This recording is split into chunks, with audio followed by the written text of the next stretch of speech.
আমার শাশুড়ি আমার মেয়েটাকে মেরে ফেললো। মেয়েটার নিথর দেহ বুকে চেপে ধরে আমি কখন যে বেহুশ হয়ে গেছি, জ্ঞান হারিয়ে ফেলছি, কিছু বলতে পারবো না। সেদিন মেয়েটা খেলছিল, হাসি খুশি ছিল, খুবই ভালো ছিল। আমি সারাদিন কাজ করেছি, মেয়েটা আমার আশেপাশেই ঘুরঘুর করতেছিল, একদম সুস্থ ছিল। কিন্তু হঠাৎ করে রাত্রেবেলা কি হলো বলতে পারবো না। সব কাজ সেরে যখন রুমে এসেছি তখন মেয়েটা অনেক কান্নাকাটি করতেছিল। বাড়ির সবাই ঘুমিয়ে পড়েছে, কিন্তু আমি মেয়েটাকে শান্ত করার চেষ্টা করতেছিলাম, কোনোভাবেই ওকে আমি শান্ত করতে পারতেছিলাম না। এদিকে কান্না করতে করতে ওর শরীরে অনেক জ্বর উঠে গেছে। যখন প্রায় 12টার মতো বাজে তখন আমার শাশুড়ি উঠে আসলো। উঠে এসে বলল যে কি ব্যাপার, মেয়েটার কান্না থামাতে পারছো না, এভাবে কান্নাকাটি করছে, বাড়ির সবাই ঘুমাবে কিভাবে? তোমরা মামি ঘুমাবে না বলে কি বাড়ির সবাই ঘুম আসবে না? তখন আমি আমার শাশুড়িকে বললাম, মা ওর গায়ে অনেক জ্বর, ও কিছুতেই ঘুম আসতেছে না। আমি অনেক চেষ্টা করেছি কিন্তু ওকে কোনোভাবে থামাতে পারছি না। ওকে মনে হয় একটু ডাক্তারের কাছে নিয়ে যাওয়া উচিত। যেহেতু আমরা গ্রামের থাকি, তো আমি আমার শ্বশুর শাশুড়ির সাথে গ্রামেই থাকি। গ্রামে কিন্তু ওইভাবে ডাক্তার অ্যাভেলেবেল পাওয়া যায় না বা নার্সিং হোমও নেই আশেপাশে। আমার শাশুড়ি এক প্রকার চিৎকার করে বলে উঠলো যে বাচ্চা পর্যন্ত সামলাতে পারো না, পালতে পারো না,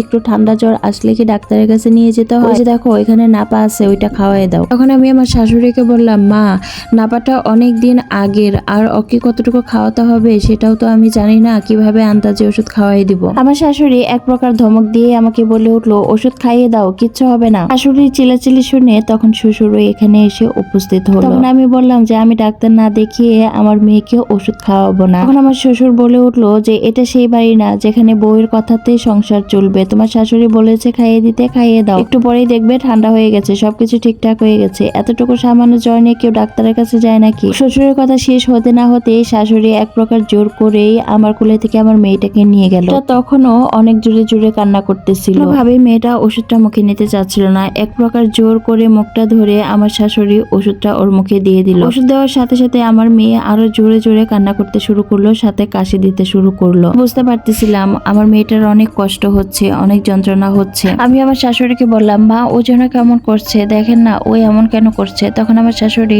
আমার কোলে থেকে আবারও মেয়েটাকে নিয়ে যায়, নিয়ে উপরে তুলে ঝাঁকাতে থাকে। কিছুক্ষণ পর আমার মেয়েটা শান্ত হয়ে যায়। তখন আমার শাশুড়ি বলে, দেখো ঘুমিয়ে গেছে, আমি বলেছিলাম না কিছুক্ষণ পর ঘুমিয়ে যাবে? বাচ্চা পালতে পারো না, আবার কথা বলে সেগুলোও শুনো না। অনেক কথা শোনালো আমাকে। আমি মেয়েটাকে কোলে নিলাম, কোলে নিয়ে বিছানা ঠিক করছিলাম মেয়েটাকে শোয়াবো বলে। কিছুক্ষণ পর দেখলাম মেয়েটা নিঃশ্বাস পর্যন্ত নিচ্ছে না। তখন আমি চিৎকার করে কান্না করে উঠলাম, শাশুড়িকে বলতেছিলাম, মা আমার মেয়ে তো নিঃশ্বাস নিচ্ছে না, আমার কথা কোনো পাত্তাই দিচ্ছে না। সাথে শ্বশুরও অনেক গালমন্দ করছে, এটা ভদ্রলোকের বাড়ি, এখানে এত রাতে তুমি চিল্লাচিল্লি করছো কেন? চিল্লাচিল্লি করে কি পাড়ার লোকজনকে জানাবে? ভদ্রলোকের বাড়িতে কি কেউ এভাবে চিল্লাচিল্লি করে? কোনোভাবেই থামতেছিলাম না, কারণ আমার মেয়ে নিঃশ্বাস নিচ্ছিল না। তখন আমি আমার স্বামীকে কল দেওয়া শুরু করি। সে হয়তো ঘুমিয়েছিল, অনেকবার কল দেওয়ার পরে সে কলটা ধরে। তখন আমার মেয়েটার হাত পা একদম ঠান্ডা হয়ে গিয়েছে।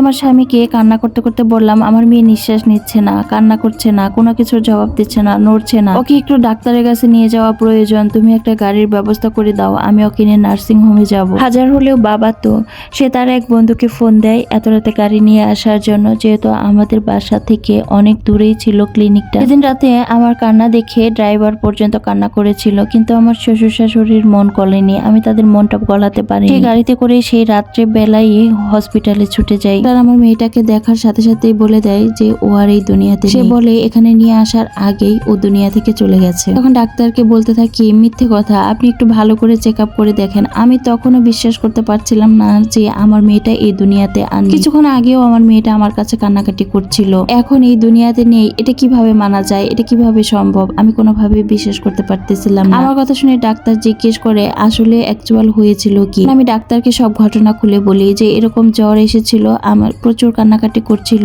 আমার শাশুড়ি তখন 1 চামচ নাপা খাইয়ে দিয়েছিল। আর আমার কথা শুনে আমার মেয়েটাকে আবার পরীক্ষা নিরীক্ষা শুরু করে। পরীক্ষার রিপোর্ট আসতে আসতে সকাল হয়ে যায়। ততক্ষণ আমার স্বামীও চলে এসেছে। ডাক্তার বলে যে ওই যে কান্নাকাটি করার সময় 1 চামচ নাপা যে আপনারা খাইয়ে দিয়েছেন সেটা শ্বাসনালীতে গিয়ে আটকেছে, আর তখনই অর্ধমটা চলে গেছে। খুব হলে 2 থেকে 3 মিনিট সময় লেগেছে। এতটুকু বাচ্চাকে কেউ 1 চামচ নাপা খাওয়ায়? শুধু এই কথাটা যে ডাক্তার বলেছিল সে পর্যন্তই শুনতে পেরেছিলাম। তারপরে যে কখন সেন্সলেস হয়ে পড়ে গেছি, জ্ঞান ফিরেছিল 3 দিন পর। শেষ বেলায় আমি আমার মাটাকে একটু বুকে জড়িয়ে ধরে আদর পর্যন্ত করতে পারিনি। শেষ বেলায় আমি আমার মায়ের মুখটা পর্যন্ত একটু দেখতে পারিনি। যতই কাজ করি, যেখানেই যাই, আমার মেয়েটা আমার পিছন পিছন ঘুরঘুর করতো। আমাকে ছাড়া এক মুহূর্তও থাকতে পারতো না, কারো কাছে যেতেও চাইতো না। আর আজ কতদিন হয়ে গেল মেয়েটাকে দেখি না, মেয়েটা আমাকে ছাড়া। কিভাবে আছিস মা তুই আমাকে ছাড়া? আপুদেরকে বলছি আপনার বাচ্চাকে নিয়ে কোনো সিদ্ধান্ত নেওয়ার হলে আপনি নিজেই যতটুকু কঠোর হওয়া প্রয়োজন তখন হবেন। অন্য কারো প্রেসারে এসে তাদের কথা শুনে বাচ্চাদের সাথে কোনো কিছু করতে যাবে তাহলে আমার মতো সন্তান হারানোর কষ্ট বুকে চেপে ধরে মৃত্যু যন্ত্রণা নিয়ে এই দুনিয়াতে বেঁচে থাকতে হবে।